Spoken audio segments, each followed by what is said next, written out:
প্রিয় ভিউয়ার্স, শখের রাজা শেখ আমারের পক্ষ থেকে সকলকেই প্রীতি ও শুভেচ্ছা জানিয়ে আজকের নতুন প্রতিবেদনটি শুরু করছি। আশা করি সকলেই ভালো আছেন, সুস্থ আছেন।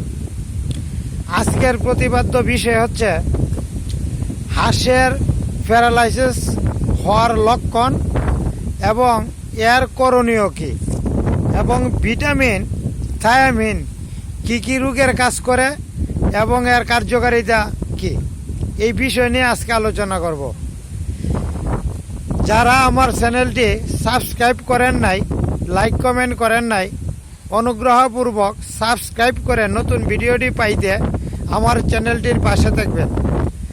আর এত কষ্ট করে একজন উদ্যোক্তা হয়েছি, এত কষ্ট করে ভিডিও করি।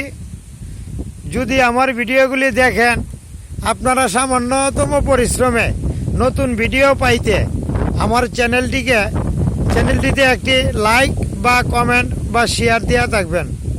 ধন্যবাদ। যাই হোক, কাজের কথায় আসা যাক। ভিটামিন থায়ামিনের অভাব হইলে বা ভিটামিন প্লাস অর্থাৎ থায়ামিন প্লাসের অভাব হইলে হাঁসের কি কি সমস্যাগুলি আগে দেখা দেয়। 1 নম্বর সমস্যা হইল খাদ্যের অরুচি ভাব দেখা দিবে, পানিতে থাকবে কম সময়, পায়ের হাঁটুগুলা ফোলা থাকবে, হাঁটতে খুব ক্লান্তিবোধ মনে হবে এবং চলাফেরা করবে খুব ধীরগতি সম্পন্নভাবে। এইটা হলো তার লক্ষণ। এর জন্যই একটা ঔষধ আছে। এই ঔষধটা হলো থায়ামিন প্লাস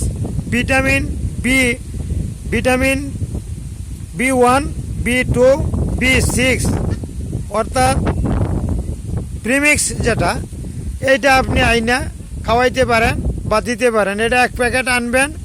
1 প্যাকেট ঔষধ 100 হাঁসের জন্য 4 ভাগের 1 ভাগ। আগের দিন 20 লিটার পানিতে 4 ভাগের 1 অংশ থায়ামিন প্লাস গুলে 2টা বা 3টা বা 4টা বলের মধ্যে এই 20 লিটার পানি দিয়ে রাখবেন। সারা রাত্র খাবে, সকালে উঠে এই পানিটা ফেলে দিবেন। আর পরের